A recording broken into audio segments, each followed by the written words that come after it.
Hi, it's Xavier here at the middle section of the garden, and clearly I'm with my Ginkgoes. You've seen the video a while back when I did the wiring, and I think now it's time to take these little beauties down to the bottom of the garden, remove the wire and do a little bit of pruning. Relatively straightforward with Ginkgo, so it shouldn't take ages, but I'll probably be concentrating on this one, which has had the most wire on it. So let's go then. I'm sure with a very bit of technical genius and just a little bit of magic, abracadabra, click. I do that because I can't actually click. I must be an invalid or something, I don't know. Anyway, so we'll go down the bottom of the garden, and while we're here I thought, there you go, that's the grass section now is all done, and apart from the borders, I've got to do something with that. I'll probably do that later. Well, it won't, it'll be next year, but the Trident maple that I've put in there has done well. Got to wait for this main leader to grow and keep on going up, and then hopefully these will just become little air layers. I was thinking about putting some wire to create some interesting movement in it, but I'll probably do that in the autumn. Anyway, let's go down and do these Ginkgoes now. Now I know for a fact you saw me wire this up in an early Ginkgo video, so that will be signposted, probably come on at the end of the this clip. I've taken the wire off 3 or 4 of the other ones, and for most part they managed to hold a little bit of the bends, but I noticed on them there was already a little bit of marking coming through, just a light discoloration. I'm not sure if I've got one about that I can show you. Yeah, so with that in mind, I'm going to take them off now and just quickly take you through pruning of these. Very, very straightforward, so nothing different, but we'll go through that now and let's see how the wire goes. So, looking at it from there, I've got a few weeds growing, but that's not a problem. Some of these longer ones the wire may not hold, but we'll start here and just see what happens. So it'll either go springing back or it'll hold its shape. Certainly I find when I'm dealing with the more softer barked varieties, I would much rather end up finding that I have to rewire something than mark it. You know, we see from these definitely there are marks, wire scars, they show. So here there's just very, very faint indentation, but it seems to have held its shape, so that's what I wanted. I'll work my way around now and just get the wire off, and that will be in super duper fast Xavier motion.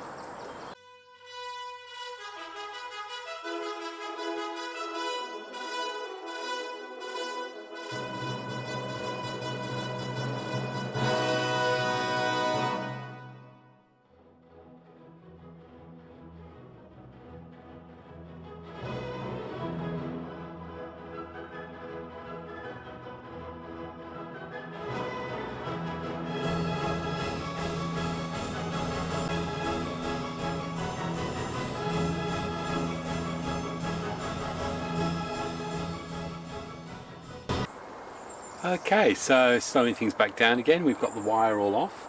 I'm quite happy actually. It seems to have kept some of the shape. I mean, we've got some bounce back, but in terms of that teardrop, that flame shape, I'm happy that certainly there's potential there. So pruning, and with this one, you literally come back to 2s.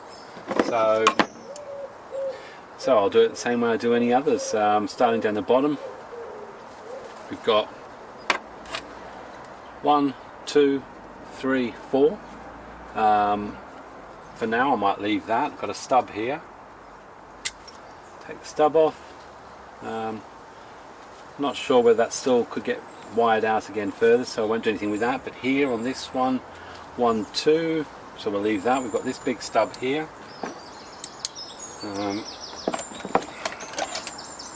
We can take this back a little bit further.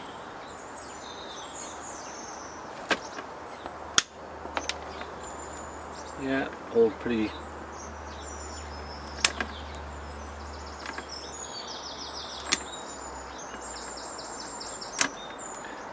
all dead still, so happy with that. It's fine, that brings the shape in. Okay, so we follow that branch, 1, 1, 1, 1. Now with this one, I'm not sure I want that to continue in that line, so I will take that off, and I tend to leave a good centimetre's worth of stub on these, and I'm aware that it is an older style of prehistoric tree, so it's pretty primitive in its healing.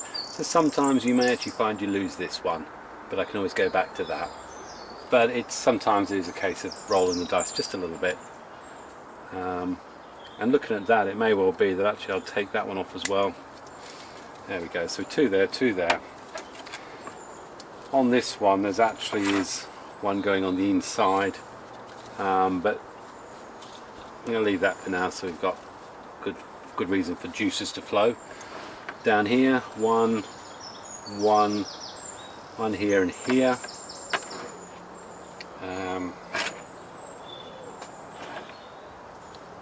I'll probably keep that for now, so there's nothing I want to really do with that. I'll remove a few of the leaves on it. It's working, we've done that one, so we're working through to the back. This one here, we've got one lower down, got another one here, here, here, stub to remove, and then the new growth, got 1, 2, 3, so this is what I'm talking about. I'll probably take it off there. So that's basically taking the energy out of the growing tip, which will get redistributed lower down. So I hope you'll get more from here. Then we've got this branch at the back here. Lower ones, that hasn't done much. To be fair, I really want that to do something, so I can actually get something out the back here. Follow up with this branch here. It's got one there, stub, and then the new growth, which is what we're looking at here, has got, so basically I count from leaves which are also bud points. So you've got a bud point, a bud point, bud point, bud point, working all the way up. Looking at the height of this, probably I'm only going to take those 2, keep that height there, remove one of the leaves, and again I remove the leaves not only just to redistribute energy, but also to open up the whole canopy. But you can see it's quite squashed here. I want to be getting free flow of air and light in there. So we look at this one, 1, 2, I'll probably cut again there, take the top off that. Clean up stubs, another stub there, stub there, stubs there. Okay, so we look at here, we've only got one, I haven't got really much extension anywhere else. Coming down here, 1, 2, and then this is where we've got our main extension. 1, 2, 3, 4, 5, 6, it's gone out to 6 points. So I'm going to bring that straight back to 2, there we go. Again, checking under the leaves, any issues. Inward leaf, that's just ruining the line from what we're seeing. Sometimes a lot of this work is cosmetic. I can see this becoming an issue in the end, these two here, the way they meet. And I may be able to wire that in the autumn to go further away. I won't do that now. Yeah, it's quite a long straight section here, so that may actually end up getting shortened. But for now, that back. One from the back, I may actually shorten that a lot more now. If I shorten that back to here, then that might encourage one of these two to go.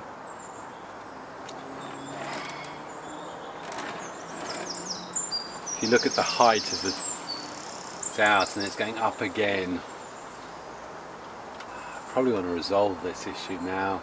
That's quite an ugly length. Let's just get rid of it.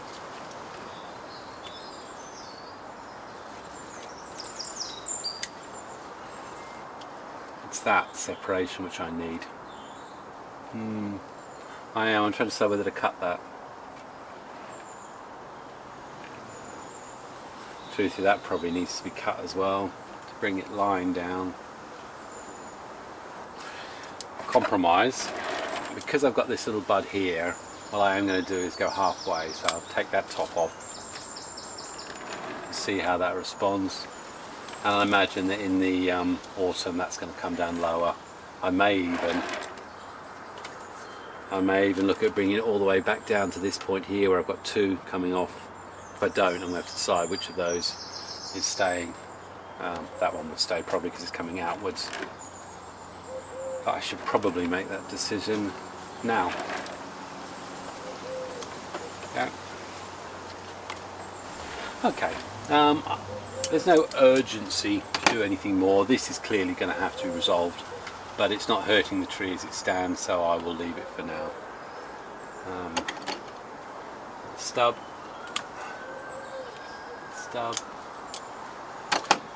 Okay, so for now that's my my clump Ginkgo. Survived the wiring. I've taken the wire off here. I wanted that to come out further. I've just put a little wooden block in there. Yeah. So really like that. So let's go for the next one, which is going to be, I think it's going to be the Ellie Agnes, which was a nursery centre cast off. I would just quickly mention, I still haven't shown you me really doing anything with the Juniper. I think I mentioned in an earlier one that I had actually done some Juniper work. What I did was this one, and there'll be some pictures coming up about there maybe, and some really funny or useful comments there. This one I think I picked up for, it's a lot bigger, maybe in £5 or £6 or something, several years ago. And it had a lot of branches, and slowly as I learnt how different ways to destroy and kill it, I've reduced the amount of foliage on it. But I'm starting to see a shape that I actually might quite like. Pot's totally useless for it. I think it's far too deep, but looking at this, the foliage that I've got left is healthy. Got some budding on it.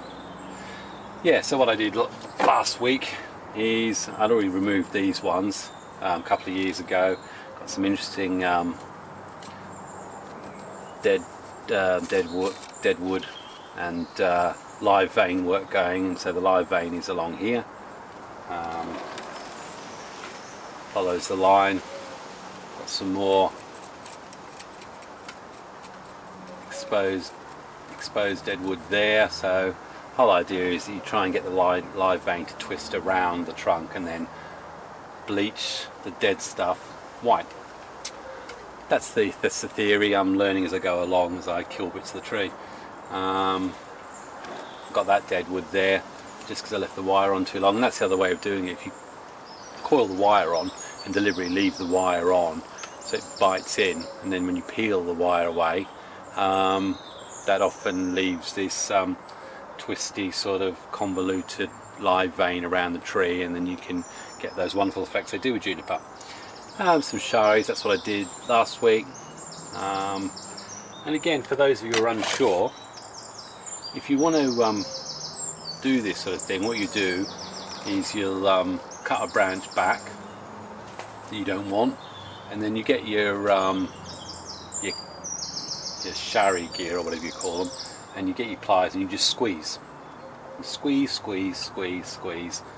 and it just all peels away. That's how you do it with these things. Can't remember what they're called now. So this will have to be stained up, but I can see there's potential for that to be really nice.